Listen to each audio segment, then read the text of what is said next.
السلام علیکم ورحمۃ اللہ وبرکاتہ۔ دوستو، آج کی ویڈیو میں ہم سنیں گے ڈاکٹر اسرار احمد رحمۃ اللہ علیہ کا ایک اہم بیان، جس میں وہ پاکستان اور سعودی عرب کے تعلقات اور امت مسلمہ کی اتحاد پر روشنی ڈال رہے ہیں۔ یہ موضوع آج بھی اتنا ہی ریلیونٹ ہے جتنا اس وقت تھا۔ آئیے سنتے ہیں اور دیکھتے ہیں کہ ہم اپنی زندگیوں میں اس پیغام کو کیسے اپنائیں۔ فقیہ مصلحت بھی سے اور ہند بادہ خار اچھا کروسیڈ کہہ کر پھر واپس گیا۔ یہ کروسیڈ، اس کے اوپر جس قدر نقصان ہونا ہے عربوں کا، گریٹر اسرائیل بنے گا، یہ عراق، شام، اردن، سعودی عرب کا کچھ شمالی علاقہ، ترکی کا جنوبی علاقہ، مصر کا صحرائے سینا، اور اس کے ساتھ ہی جو بہترین اس کا زرخیز ترین علاقہ ڈیلٹا آف نائل، یہ سب یہودیوں کے قبضے میں جائے گا۔ اس کو حدیث میں کہا گیا الملحمۃ العظمی۔ عیسائی 80 علم لے کر ہے مسلمانوں تم پر حملہ آور ہوں گے، اور ہر علم کے نیچے 12,000 فوج، 9.5 لاکھ فوج۔ یہ نیٹو کی تیاری کس کے لیے ہو رہی ہے؟ جب یو ایس ایس آر کا خاتمہ ہوا تو پوچھا گیا تھا نیٹو چیف سے، اب کس لیے؟ تمہارا وہ دشمن تو ختم ہو گیا، اب ہمیں اسلامک فنڈامنٹلزم سے نمٹنا ہے۔ وہ جانتے ہیں خطرہ یہی ہے، اب اسلام ابھر سکتا ہے۔ مسلمانوں کے سینوں کے اندر وہ آگ ہے، اوپر خاک اس طرح آ گیا ہے، تمہیں اٹھانا بیٹھنا، یہ اندر تو انگارہ ہے، اوپر سے راکھ ہے، اس سے دھوکہ نہ کھا جانا ان کے دلوں کے اندر۔ اور بش نے کہا تھا مسلمان چاہتے ہیں کہ ہسپانیہ سے لے کر انڈونیشیا تک نظام خلافت قائم کریں، اور میں حیران ہوا تھا کہ اس کمبخت کو ہسپانیہ کا خیال کیسے آ گیا؟ ہمیں تو کبھی آتا ہی نہیں، اب ہم تو بھول گئے، وہ تو 500 برس پرانی بات ہے جبکہ وہاں سے ہمیں نکال دیا گیا تھا۔ اگرچہ اقبال نے کہا تھا ہے ارض فلسطین پہ یہودی کا اگر حق، ہسپانیہ پر حق نہیں کیوں اہل عرب کا؟ ہسپانیہ میں تو 800 سال حکومت کی مسلمانوں نے، اور ابھی 500 برس ہی گزرے ہیں نا۔ یہودی تو ارض مقدس سے 2000 سال نکالے گئے، انہیں نہ کیا بات کیا گیا، عربوں کے سینے میں خنجر پھونک دیا گیا۔ وہ چھوٹا سا ملک جو چاہتا کرتا، کوئی پوچھنے والا نہیں۔ امریکہ جیسے اپنے بیٹے کی حفاظت کرے ویسے کرتا اس کی۔ اور حضور نے فرمایا ہے وہ جنگ جب ہوگی تو ایک باپ کے اگر 100 بیٹے ہوں گے تو 99 ختم ہو جائیں گے، ایک بچے گا۔ یہ حدیث ہے، حدیث صحیح۔ اور آپ نے فرمایا ویل للعرب من شر قد اقترب، عربوں کے لیے ہلاکت ہے، عربوں کے لیے بربادی ہے اس شر سے جو قریب آ چکی ہے۔ اور آج جس طرح انہوں نے ان کی تہذیب کو اختیار کر لیا ہے، دبئی جا کر دیکھیے، بدترین مغربی معاشرہ جو ہے وہ دبئی کے اندر ہم نے قائم کر کے دکھا دیا۔ اب سعودی عرب اس راستے پر بڑھ رہا ہے، اور اس کے بعد نمبر 2 پر جو ہے ہم پاکستانی ہیں۔ لیکن میں اس کے وہ پہلی بات جو کہہ رہا ہوں وہ تو یقینی ہے، اس میں تو احادیث صحیحہ موجود ہے۔ اگرچہ اس کے بعد پانسا پلٹے گا، پھر حضرت مہدی کا ظہور ہوگا، حضرت عیسیٰ کا نزول ہوگا، اور وہ گریٹر اسرائیل گریٹر گریو یارڈ بنے گا۔ یہاں ڈاکٹر اسرار احمد واضح کر رہے ہیں کہ مسلمان ملکوں کا آپس میں اتحاد اتنا ضروری ہے۔ ہم دیکھتے ہیں کہ جب بھی امت متحد ہوتی ہے، بڑی بڑی طاقتوں کو بھی شکست دے سکتی ہے۔ یہودیوں کا ایک ایک یہودی قتل ہوگا اور دفن ہوگا، یہ بات میں ہونا ہے۔ میں پہلی بات فرض کر رہا ہوں، وہ پانسا پلٹے گا جب پلٹے گا۔ ابھی جو سامنے ہے وہ کیا ہے؟ جس ملحمۃ العظمی کہا حضور نے، جسے آرمگیڈون کہتے ہیں عیسائی۔ آرمگیڈون کی اگر کہیں جا کر آپ دیکھیں گے، آپ ڈکشنری میں مانی تو کیا لکھا ہے؟ A very big war which will be fought between the forces of evil and good before the end of this world۔ اس دنیا کے خاتمے سے پہلے خیر اور شر کی قوتوں کے درمیان بہت بڑی جنگ ہوگی۔ ارمجدون اسے کہتے ہیں عربی میں، اور آرمگیڈون اسے کہتے ہیں انگریزی کے اندر، اور یہ بائبل کی آخری کتاب کے اندر ہے، جو اس میں کہ مکاشفات یوحنا، ریولیشنز آف سینٹ جان۔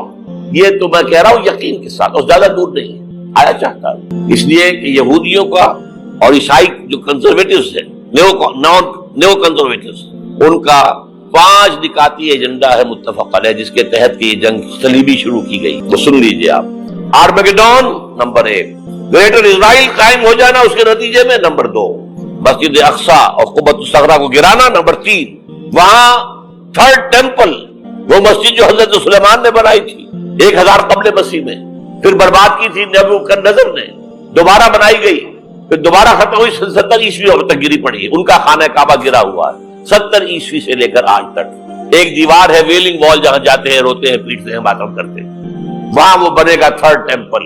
اور نمبر 4، اس میں لا کر رکھا جائے گا تخت حضرت داؤد کا۔ آپ نے غور کیا ہوگا کہ وہ ہمیشہ قرآن کی تعلیمات کی طرف لے کر آتے ہیں۔ یہی اصل بنیاد ہے کہ کوئی بھی اتحاد صرف قرآن و سنت کے اصولوں پر قائم ہو تو پائیدار رہ سکتا ہے۔ تخت کہاں ہے اس وقت؟ یہ لندن شریف کے اندر جو ان کی پارلیمنٹ کا جو چرچ ہے، ویسٹ منسٹر ایبے، اس میں رکھا ہوا ہے۔ ایک پتھر تھا جس پر بٹھا کر حضرت داؤد کی تاج پوشی ہوئی، پھر حضرت سلیمان کی ہوئی، پھر وہ پتھر رکھ دیا گیا جب حضرت سلیمان نے بنایا ہیکل مسجد اقصی، وہاں رہا وہ۔ ہر بادشاہ جو تھا یہودی اسی کے اوپر بٹھا کر اس کی تاج پوشی ہوتی تھی۔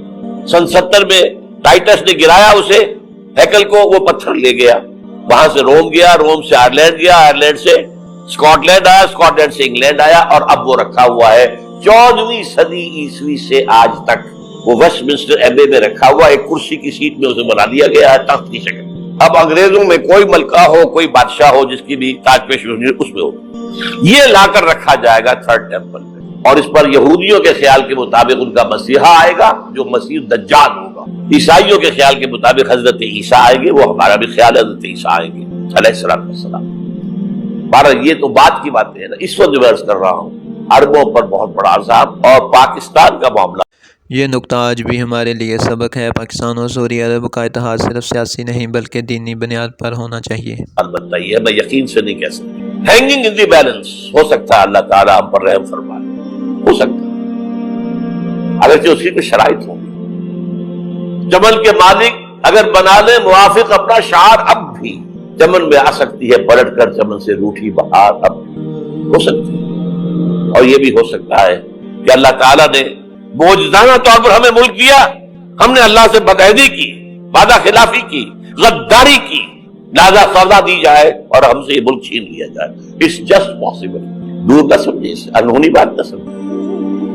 جو گھیراؤ ہو رہا ہے آپ کے مغرب میں نیٹو فورسز اور مشرق میں بھارتی فورسز گدھوں کی طرح بیٹھے ہوئے انتظار کر رہے ہیں پاکستان اور ڈیسٹیبلائز ہو جائے، یہاں اور بدامنی ہو جائے۔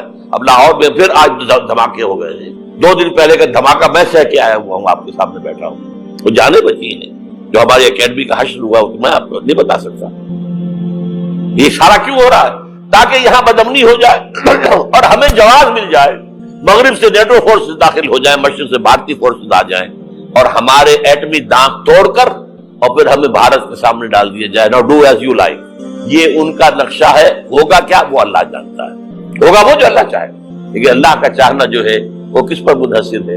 یہاں انقلاب برپا کرو، یہاں اسلام لاؤ، اگر دھندوں میں لگے رہو گے تو وہ خود بخود نہیں آ جائے گا انقلاب۔ صحابہ نے جانیں دی تھی، کتنی تکلیفیں اٹھائی تھی، 12 برس تک مکی دور کے اندر، با نشہ درویشی در ساز و دمادم زن، جو پختہ شبی خدرا بر سلطنت جم سن۔ یوم طائف یاد ہے جو حضرت عائشہ فرماتی ہے کہ میں نے پوچھا تھا حضور سے کہ یوم احد سے زیادہ سختی بھی آپ پر کبھی آئی؟ یوم احد پر کیا ہوا تھا؟ تلوار کا وار پڑا تھا آپ کے چہرہ مبارک، یہ جو رخسار کی ہڈی ہے اس کے اندر وار گیا ہے، اوپر خود کی 2 کڑیاں تھیں وہ اس میں گھس گئیں، 2 دندان مبارک شہید ہوئے۔ وہ خود کی کڑیاں ایک صحابی نے اپنے دانتوں سے پکڑ کے کھینچنے کی کوشش کی، دانت نکل گئے، وہ نہیں نکلی، کیا جتن کر کے نکالی گئی ہوگی تو خون کا فوارہ آیا، اتنا خون گیا ہے کہ آپ بے ہوش ہو گئے، گر گئے، اور مشہور یہ ہو گیا کہ آپ کا انتقال ہو گیا، شہادت ہو گئی۔ یہ سیرت کبھی پڑھی ہے؟ حضرت عائشہ کے ہوش کا تو یہی دور تھا نا، یوم طائف میں جو کیا تھی، بچی تھی، انہیں کیا پتا کیا ہو رہا ہے حضور۔ 3 دن تک حضور مکے کی گلیاں اور وہاں کے اوباش لوگ پتھراؤ کر گئے تھے اس امید میں کہ شاید وہاں کا کوئی سردار ایمان لے آئے، تو یہاں تو ابو طالب بھی فوت ہو گئے، یہی دنیاوی سہارا تھا، خاندانی سہارا تھا ابو طالب کے ذریعے، اور گھر میں ایک دلجوئی کرنے والی رفیقہ حیات تھی، وہ بھی، ان کا بھی انتقال ہو گیا۔ آپ نے کہا یہ عام الحزن ہے، اب تو سب کو طے ہو گیا قریش کو کہ اب جیسے قتل کر دو، اسی لیے آپ گئے طائف، شاید وہاں کا کوئی بڑا سردار مانے ایمان لے آئے مجھ پر تو میں اپنا مرکز ادھر شفٹ کر دوں۔ تینوں سے ملے ہیں، تینوں نے وہ جواب دیے، نکل جاؤ یہاں سے، میں تمہارے ساتھ بات بھی کرنے کو تیار نہیں۔ اچھا تمہارے سوا کوئی نہیں ملا تھا اللہ کو نبی بنا کر بھیجنے کے لیے؟ دیکھو جاؤ، میں بات نہیں کرنا چاہتا، ہو سکتا ہے میں بے عزتی کر بیٹھوں، واقعی تم اللہ کے نبی ہو تو میں مارا جاؤں گا، جاؤ جاؤ جاؤ۔ یہ سلوک محبت کے ساتھ ہوا۔ اور پھر چھوکروں کو، اسٹریٹ ارچنز جنہیں آپ کہتے ہیں، اشارہ کیا تھا، خبر لو ان کی پتھراؤ ہو رہا ہے، ساتھ کوئی ہے ہی نہیں، ایک آدمی صرف، زید ابن حارثہ۔ اب سامنے سے پتھر آ رہے ہیں تو حضرت زید آگے آ جاتے ہیں، ڈھال بنتے ہیں، مجھے لگے پتھر حضور کو رہے، اب پیچھے سے آ رہے ہیں، چاروں طرف سے تو ڈھال نہیں بن سکتا،